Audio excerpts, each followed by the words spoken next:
Hello friends, mission job में आपका स्वागत है। आज हम लोग देखेंगे बिहार दरोगा बिहार एसआई की वैकेंसी डिटेल्स। क्या है इसकी सच्चाई और कब आने वाली है भर्ती यानी कि बहाली।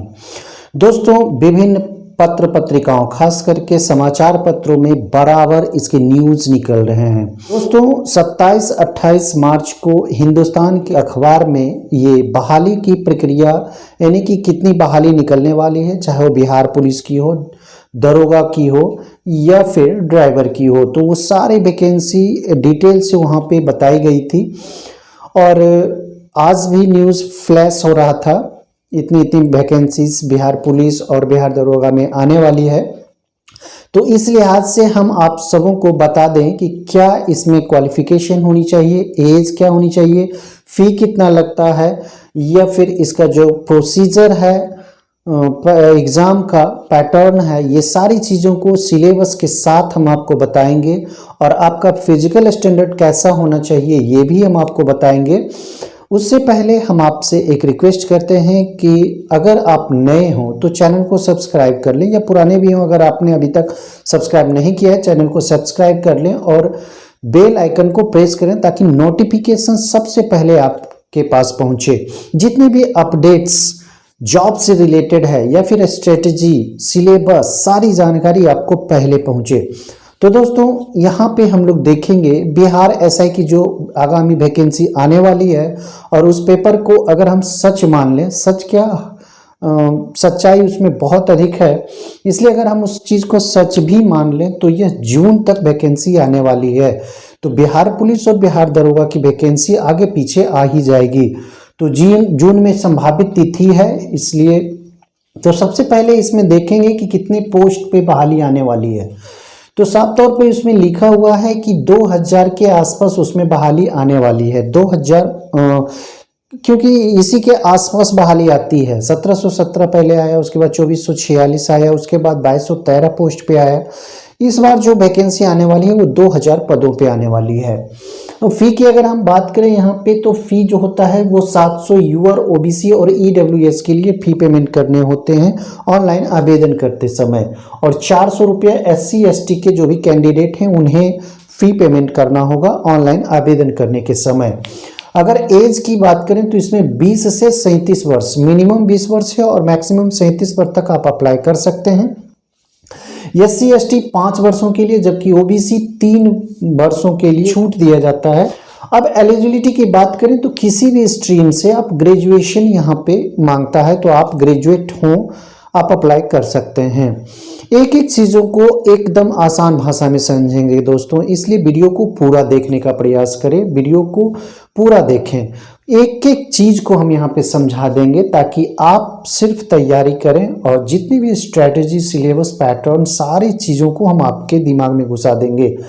चलिए, सिलेक्शन प्रोसीजर की अगर हम बात करें तो सबसे पहले इसमें क्या होता है कि प्री का एग्ज़ाम होता है।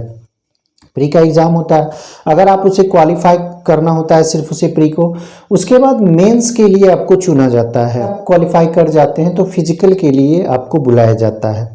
फिजिकल अगर आप पास कर जाते हैं तो आपको डीवी के लिए वहीं पे डीवी होता है, डॉक्यूमेंट वेरिफिकेशन होता है फिजिकल के समय भी, और मेडिकल उसके बाद होता है, फिर से डॉक्यूमेंट वेरिफिकेशन, 2-3 प्रक्रिया होती है इसकी, और मेडिकल होने के बाद ज्वाइनिंग आपकी हो जाती है यहाँ पे मेरिट बनने के बाद।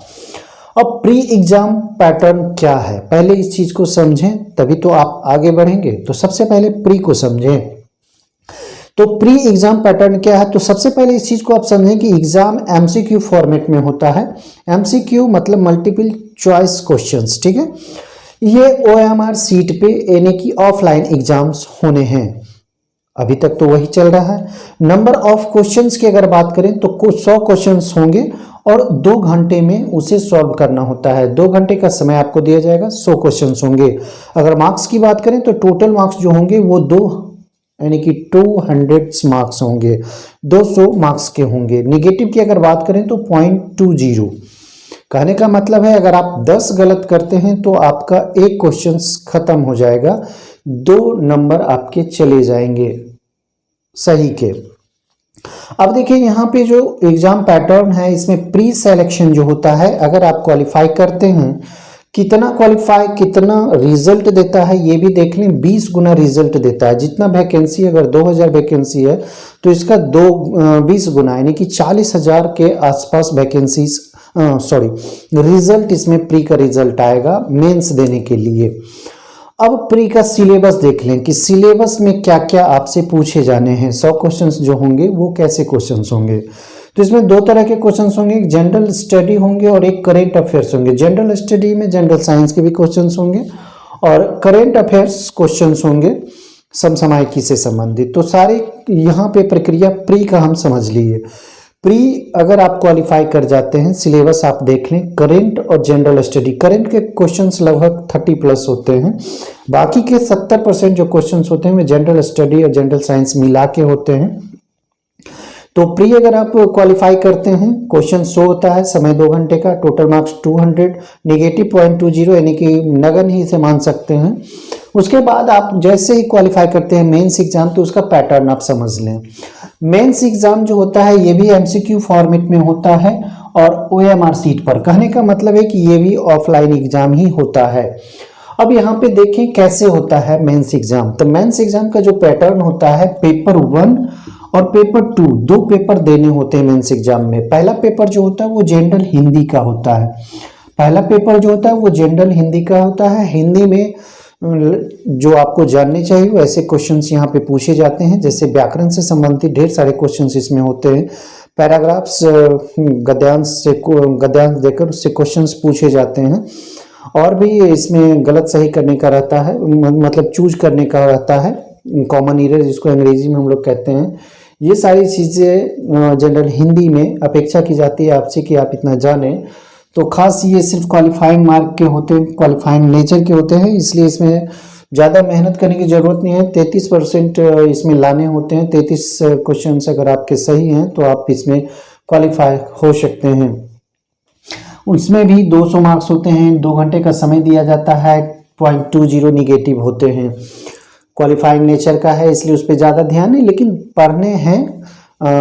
उसमें भी लड़के लोग फेल होते हैं, ऐसी बात नहीं कि अब फेल नहीं हो पाएंगे, उसमें भी लड़के लोग फेल होते हैं। तो इसलिए उसको ध्यान में रखकर ही तैयारी करनी चाहिए। अगर पेपर 2 की बात करें तो पेपर 2 में जनरल स्टडी के क्वेश्चंस होते हैं। जनरल स्टडी के क्वेश्चंस होते हैं, नंबर ऑफ क्वेश्चन जो होंगे यहाँ भी 100 क्वेश्चंस होंगे, 200 मार्क्स के होंगे, 2 घंटे का समय दिया जाएगा और 0.20 का निगेटिव मार्किंग होगा यहाँ पे।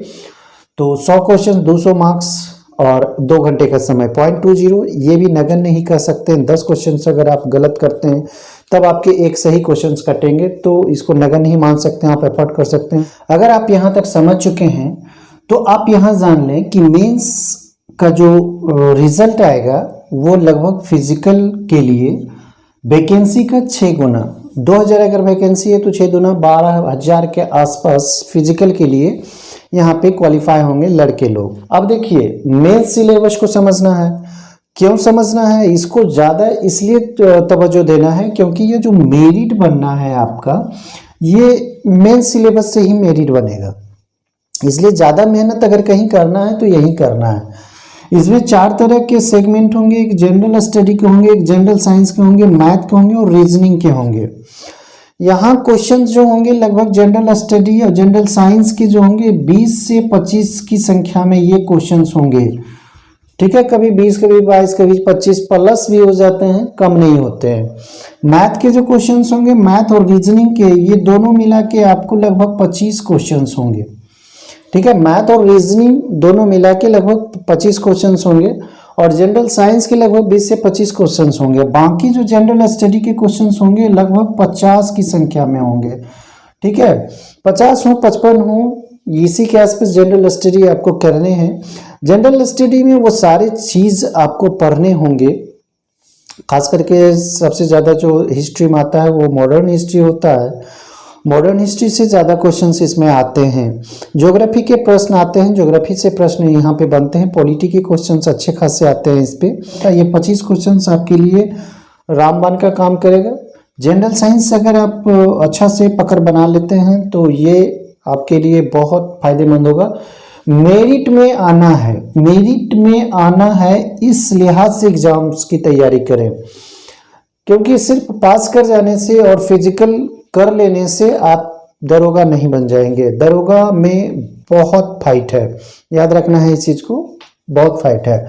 फिजिकल स्टैंडर्ड जो होगा इसे हम लोग समझेंगे। फिजिकल स्टैंडर्ड जो होगा वो सिर्फ क्वालिफाइंग नेचर का है, ओनली इसमें क्वालिफाइंग होना है, इससे आपको मार्क्स में कोई फर्क नहीं पड़ेगा। जैसे हाइट, अगर आपके कितने हाइट होनी चाहिए ये जान लें तो हाइट 165 सेंटीमीटर यूआरबीसी और ईडब्ल्यूएस के लिए, 160 सेंटीमीटर ईबीसी एससी एसटी के लिए रखा गया है, जबकि अगर फीमेल में है तो 155 सेंटीमीटर भी आपके लिए बहुत है। चेस्ट की अगर बात करें तो चेस्ट में 81 से 86 सेंटीमीटर यूआर ईडब्ल्यूएस के लिए है, 79 से 84 सेंटीमीटर एससी एसटी के लिए है। तो चेस्ट सिर्फ मेल के लिए है, फीमेल में ये नॉट एप्लीकेबल है। तो यहाँ पे इस चीज़ को समझ लेना, हाइट 165 सेंटीमीटर जनरल के लिए है, जबकि चेस्ट 81 से 86 सेंटीमीटर जनरल ईबीसी या फिर ओबीसी कर सकते हैं ईडब्ल्यूएस के लिए। रनिंग की अगर बात करें तो सभी के लिए 1.6 किलोमीटर की दूरी 6.5 मिनट में दौड़ने होंगे। क्वालिफाइंग नेचर का इसलिए सोच नहीं है, इसमें 6.5 मिनट में आपको दौड़ पूरे कर लेने होंगे। अगर आप फीमेल कैंडिडेट हैं तो 1 किलोमीटर 6 मिनट में आप दौड़ लें, हो जाएगा आपका। गोला फेंक 16 पाउंड अगर मेल है तो 16 फीट तक फेंके, अगर फीमेल है तो 12 पाउंड 12 फीट तक फेंकना है, ठीक है। हाई जंप की अगर बात करें तो हाई जंप 4 फीट क्वालिफाई है, 3 फीट क्वालिफाई है, ये फीमेल के लिए। तो दरोगा की बात कर रहे हैं, सार्जेंट में 4.5 फीट होता है, याद रखना है इस चीज को, 4.5 फीट होता है। लॉन्ग जंप जो होता है वो 12 फीट होता है मेल के लिए और 9 फीट होता है फीमेल के लिए।